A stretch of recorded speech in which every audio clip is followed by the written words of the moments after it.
Hi viewers, welcome to our channel. ప్రస్తుతం మనతో పాటు సీనియర్ జర్నలిస్ట్ దాము బాలా సార్ వారితో మాట్లాడదాం. నమస్కారం సార్. సార్, గత కొన్ని రోజుల నుంచి కూడా జగన్మోహన్ రెడ్డి గారు ప్రెస్ మీట్లలో చంద్రబాబు నాయుడు గారి పైన, పవన్ కళ్యాణ్ గారి పైన, ఇద్దరి పైన కూడా తీవ్ర విమర్శలు చేయడం మనం చూస్తూ వస్తున్నాం సార్. నిన్న కూడా పిఠాపురంలో ఆయన వరద బాధితుల్ని పరామర్శిస్తూ వస్తున్నప్పుడు ప్రెస్తో మాట్లాడుతూ చంద్రబాబు నాయుడు గారి పైన, ఆయన ఒక డ్రామా ఆర్టిస్టు, పవన్ కళ్యాణ్ ఒక సినిమా ఆర్టిస్ట్ అయితే ఈయన ఒక డ్రామా ఆర్టిస్ట్ అంటూ విమర్శలు తీవ్ర స్థాయిలో అయితే చేశారు. మరి ఆయన వ్యాఖ్యలపైన మీ ఒపీనియన్ ఏంటి? ఇదే సమయంలో ఆయన భద్రత పైన కూడా లేవదీస్తున్నారు. అంటే భద్రత సరిగా ఇవ్వట్లేదు. నిన్న ఒక వ్యక్తి కారు మీద ఎక్కి మరి జగన్మోహన్ రెడ్డి గారిని ముద్దు పెట్టుకున్నారు. రేపటి రోజు ఇంకో వ్యక్తి వచ్చి ఆయన ఏమైనా చేసే ప్రమాదం అయితే ఉంది కదా, మరి భద్రతా వైఫల్యం కూడా మాట్లాడుతున్నారు సార్. మీరు ఏం చెప్తారు సార్ ఎంటైర్గా? జగన్ నిన్న పిఠాపురం పర్యటన చేశాడు. పిఠాపురంలో పెద్ద ఎత్తున జనం కూడా వచ్చినట్టు కనబడుతుంది. ఎందుకంటే వరదల బాధితులు అక్కడ పెద్ద ఎత్తున ఉన్నారు. ఏలూరు రిజర్వాయర్కి సంబంధించి వరదలు వచ్చాయి. సో దానికి సంబంధించి జగన్ ఆ ఏలూరు రిజర్వాయర్ని అవన్నీ చూసి వచ్చాడు. అట్లాగే మాధవరం, యూకొత్తపల్లి మండలాల్లో కూడా తిరిగాడు. సో ఈ సందర్భంగా ప్రజల్ని కలిశాడు. ఆయన అనేక విమర్శలు చేశాడు. అదేంటంటే ఇక్కడ కూడా చంద్రబాబు ప్రభుత్వం వైఫల్యం చెందింది. ఎందుకంటే ఫుల్గా నిండే వరకు తాచారంగా ఉండి నిద్రపోతున్నారు. నిండిన తర్వాత ఒక్కసారిగా దాన్ని లేపేసరికి వాటర్ పెద్ద ఎత్తున వచ్చింది. అందుకే వరదలు వచ్చింది. ఫ్లడ్ మేనేజ్మెంట్ అనేది చంద్రబాబుకి చేత కావట్లేదు.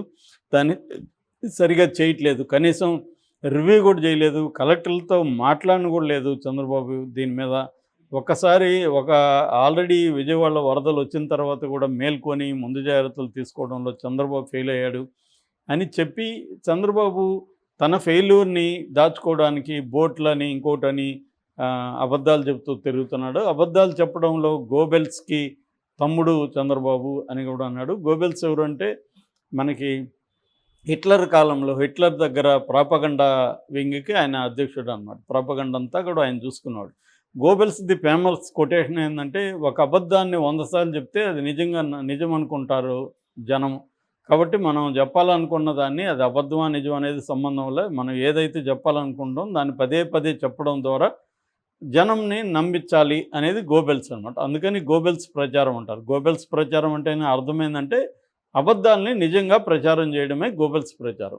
సో దాన్ని తెలుగుదేశం మీడియా సహాయంతో చంద్రబాబు చేస్తున్నాడు. 3.5-4 నెలలు అయిపోయినా ఇంకా జగన్ నామస్మరణే చేస్తున్నాడు. దానికి జగనే కారణం అంటున్నాడు. తన వైఫల్యాన్ని కప్పిపుచ్చుకోవడానికి జగన్ మీద వేస్తున్నాడు. అట్లాగే ఆయన గతంలో ఇచ్చిన హామీలేవి నెరవేర్చలేదు. ఎన్బికెల్ని మూసేశాడు. తర్వాత సచివాలయాన్ని మూసేశారు. వాలంటీర్ వ్యవస్థ కంప్లీట్గా పక్కకి వెళ్ళిపోయింది. దీనివల్ల ఈ బాధితులకు, రైతులకు అందాల్సిన సాయం కూడా అందే పరిస్థితి లేదు. వ్యవస్థలు లేవు, అందించే వ్యవస్థలు లేవు. ప్రభుత్వం కంప్లీట్గా ఫెయిల్ అయింది. ఆయనే స్వయంగా చెప్పాడు 20% మందికి కూడా విజయవాడలో సాయం అందలేదని. ఇప్పటికీ కొన్ని వేల ఇండ్లు నీటిలోనే ఉండిపోయినాయి. మొత్తం వస్తువులు అంతా పాడైపోయినాయి. వాళ్ళకి ఇంకా కూడా సహాయం అందించడంలో క్లియర్గా ఫెయిల్యూర్ కనబడుతుంది. అట్లాగే కేంద్రం నుంచి నిధులు తేవడంలో కూడా చంద్రబాబు కంప్లీట్గా ఫెయిల్ అయ్యాడు. చంద్రబాబు మీద డిపెండ్ అయ్యి అక్కడ ప్రభుత్వం ఉన్నా కూడా ఆ ప్రభుత్వాన్ని ప్రెజర్ చేసి ఫండ్స్ తీసుకురావడంలో చంద్రబాబు కంప్లీట్గా ఫెయిల్ అయ్యాడు. అట్లాగే ఆయన ఇచ్చిన పథకాలని కూడా అమలు చేయలేదు. రైతులకు సాయం అందలేదు. రైతు భరోసా పక్కకి వెళ్ళింది. బీమా ప్రీమియం కట్టలేదు. 0 వడ్డీతో చేయలేదు. మహిళలకు ఇస్తానన్న 18 ఏళ్ళ నిండిన మహిళలకు 2,500 లేవు. ఆ తర్వాత తల్లికి వందనం పేరుతో డబ్బులు ఇస్తున్నాడు, అది ఇవ్వలేదు అని ఈ సందర్భంగా ఒక రకంగా గేల్ చేశాడు కూడా చంద్రబాబుని అనుకరిస్తూ. అక్కడెవరో నీకు 15,000, పాప నీకు 15,000 ఇలాగా చంద్రబాబు లాగా ఇతను మాట్లాడి చేశాడు. అంటే మామూలుగా జగన్ ఇట్లాంటివి జనరల్గా చేయడు, అవి కూడా నిన్న చేశాడు. అది విపరీతంగా వైరల్ అయింది. సో ఈ కాంటెక్స్లో పవన్ కళ్యాణ్ గురించి కూడా ఫస్ట్ టైం పవన్ కళ్యాణ్ పేరు ఎత్తాడు. ఈ మధ్యకాలంలో పవన్ కళ్యాణ్ పేరు ఎప్పుడు కూడా ఎత్తలేదు జగన్. అంతకుముందు పవన్ కళ్యాణ్ అసలు పేరు పెట్టకుండా దత్తపుత్రుడు అంటుండేవాడు. అట్లాంటిది ఈ మధ్య ఒకసారి ఎప్పుడో చెప్పినప్పుడు కూడా పవన్ కళ్యాణ్ అన్నాడు తప్ప దత్తపుత్రుడు అనట్లేదు. నిన్న కూడా పవన్ కళ్యాణ్ ఆయన పాపం కొత్తగా రాజకీయాల్లోకి వచ్చాడు. ఆయనకేమీ తెలియదు. ఆయన మామూలుగా సినిమా ఆర్టిస్టు. ఇతనేమో చంద్రబాబు అట్లా కాదు. పవన్ కళ్యాణ్కి ఏమో సినిమాల్లో నటించడం తెలుసు కానీ రాజకీయాల్లో నటించడం తెలియదు. కానీ చంద్రబాబు రాజకీయాల్లో పవన్ కళ్యాణ్ కంటే మించిపోయాడు. ఈయన డ్రామా ఆర్టిస్ట్, ఆయన సినిమా ఆర్టిస్ట్ అయితే ఈయన డ్రామా ఆర్టిస్ట్ అని కూడా అన్నాడు.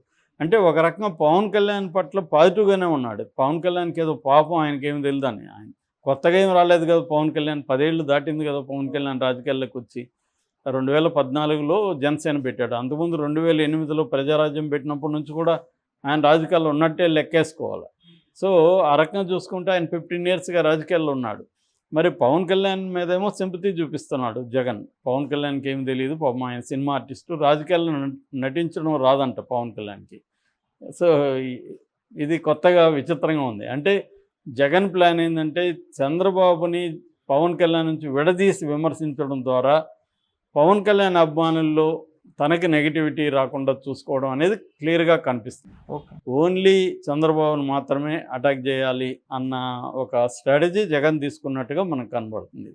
సో అందుకని పవన్ కళ్యాణ్ ఏమో అమాయకుడు అంటున్నాడు, రాజకీయాల్లో నటించడం రాదంటున్నాడు, ఆయన బాధ్యత ఏమీ లేనట్టుగా మాట్లాడు. నిజానికి పవన్ కళ్యాణ్ బాధ్యత లేదా? ఆయన జనసేన నాయకుడు, ఆయన అనేక హామీలకి గ్యారంటీ ఇచ్చాడు. తర్వాత ఇప్పుడు కూడా ఆయన ఉప ముఖ్యమంత్రి, 5 శాఖలు ఉన్నాయి ఆయనకి బాధ్యత లేదా? అది మాట్లాడట్లేదు జగన్. అంటే క్లియర్గా జగన్ చంద్రబాబునే టార్గెట్ చేయదలుచుకున్నాడు. పవన్ కళ్యాణ్ని టార్గెట్ చేయడం వల్ల 2024 ఎలక్షన్లలో తమకు నష్టం జరిగిందనేది కూడా వాళ్ళ రివ్యూలో తేలినట్టుగా కనిపిస్తుంది. అందుకని పవన్ కళ్యాణ్ని విమర్శల జోలికి వెళ్లకుండా ఓన్లీ చంద్రబాబు మీద టార్గెట్ చేయడం అనేది జగన్ స్ట్రాటజీగా కనిపిస్తుంది. అందువల్లనే ఈ కామెంట్లు చేస్తున్నాడు. ఆల్రెడీ దానికి సంబంధించి నిమ్మల రామానాయుడు వీళ్ళు కౌంటర్ కూడా ఇచ్చారు. జగన్కి శవాలు కావాలి, అక్కడ శవాలు దొరకలేదు కాబట్టి ఫ్రస్ట్రేషన్కి గురయ్యాడు. గతంలో జగన్ వల్లే ఆ ప్రాజెక్ట్ అనేది ఏలూరు రిజర్వాయర్ కూడా సరిగా లేదు, ఇప్పుడు మేము వచ్చి అన్ని క్లియర్ చేస్తున్నాము, చంద్రబాబు ఎంత ఎఫెక్టివ్గా పనిచేస్తున్నాడు అనేది రామానాయుడు కూడా సమాధానం ఇచ్చాడు. ఏదేమైనా ప్రతిపక్షం అన్నాక విమర్శలు సహజం, అధికార పక్షం దానికి సమాధానాలు ఇవ్వడం కూడా సహజమే. కాకపోతే ఏంటంటే ఇక్కడ ప్రజలకు నిజంగా అందుతుందా లేదా అనేది ఇంపార్టెంట్. ఏదేమైనా జగన్ ఈ రకంగా వెళ్ళి విమర్శలు చేయడం అనేది ప్రజలకి ఎంతో కొంత మేలు జరిగే అవకాశం ఉంది. But at the same time మనం జగన్ వ్యూహాలను కూడా గమనిస్తే జగన్ క్లియర్గా పవన్ కళ్యాణ్ని పక్కన పెట్టి చంద్రబాబు మీదే ఫోకస్ చేస్తున్నట్టు కనబడుతుంది. ఇక రెండవ అంశము, ఈరోజు మార్నింగ్ నుంచి ఇది వైరల్ అవుతుంది, ఆ ఫోటో కానీ వీడియో కానీ. అదేంటంటే జగన్ కారు మీదకి ఎక్కి జనాల్ని ఉద్దేశించి మాట్లాడుతూ సడన్గా ఒక కుర్రవాడు, ఒక టీనేజ్ కుర్రవాడు సడన్గా కారు మీదకి వచ్చి జగన్ను ముద్దు పెట్టుకున్నాడు. ఇది షాకింగ్గా ఉంది. ఎందుకంటే అతను ఎలా రాగలిగాడు, జగన్ ఎలా టచ్ చేయగలిగాడు? అతన్ని ఆల్రెడీ ఒక వైసీపీ నాయకుడు కాలు పట్టుకొని ఆపడానికి ట్రై చేసినాడు, కానీ అతను దూకుడుగా వచ్చేసాడు. అంటే రేపొద్దున ఎవరైనా జగన్ మీద అటెంప్ట్ చేయాలన్నా ఇంత సులభమా అన్నట్టుగా ఈ సంఘటన తెలియజేస్తుంది. అందుకని జగన్ నాకు Z+ కేటగిరీ సెక్యూరిటీ కావాలి అని అడిగాడు, కానీ గవర్నమెంట్ ఇవ్వలేదు, నువ్వు ఎమ్మెల్యే కాబట్టి నీకు అంతా ఇస్తామని చెప్తున్నారు. అందుకని కోర్టుకు వెళ్ళాడు, కోర్టులో సెక్యూరిటీ ఇవ్వమని చెప్పింది, Z కేటగిరీ సెక్యూరిటీ ఇస్తామని కూడా ఆ సెక్యూరిటీ రివ్యూ కమిటీ కూడా కోర్టుకి తెలియజేసింది. అట్లాగే బుల్లెట్ ప్రూఫ్ తన ఓన్గా చేసుకోవడానికి కూడా పర్మిషన్ ఇచ్చింది. సో ఇక్కడ ఉన్నప్పటికి కూడా ఇంకా సెక్యూరిటీ ఇవ్వలేదు సరిగ్గా జగన్కి అని ఇప్పుడు వైసీపీ వాళ్ళు విమర్శిస్తున్నారు. అంటే కావాలని ఎవరైనా దాడి చేసుకోవాలంటే చేసుకోండి, మాకేం సంబంధం లేదు అన్నట్టుగా వదిలేశారు అనేది ఇప్పుడు విమర్శ. జగన్ ఎప్పటి నుంచో జగన్ సెక్యూరిటీకి సంబంధించి ఒక భయం కూడా ఉంది. ఎందుకంటే అతను చాలామందికి తీవ్రమైన ఎనిమి, ముఖ్యంగా కమ్మ సామాజిక వర్గం జగన్ని అసలు ఏమాత్రం సహించదు. జగన్ని ఏ విషయంలో సపోర్ట్ చేసినా కమ్మ సామాజిక వర్గం వాళ్ళని సహించదు అన్నమాట. సో ఆ స్థాయిలో ఉన్నప్పుడు వాళ్ళకేముంది, వాళ్ళ ఒక 1000 కోట్లు కలెక్ట్ చేయడం పెద్ద విషయం కాదు. వాళ్ళంతా రిచ్, 1000 కోట్లు కలెక్ట్ చేసి ఏ సుపారీ కిల్లర్స్కో ఇవ్వచ్చు కదా అన్న ఒక ఆందోళన అయితే వైసీపీలో ఉంది. సో అందుకని జగన్ భద్రత పట్ల వాళ్ళు అటువంటి ఆందోళన అయితే కలిగి ఉన్నారు.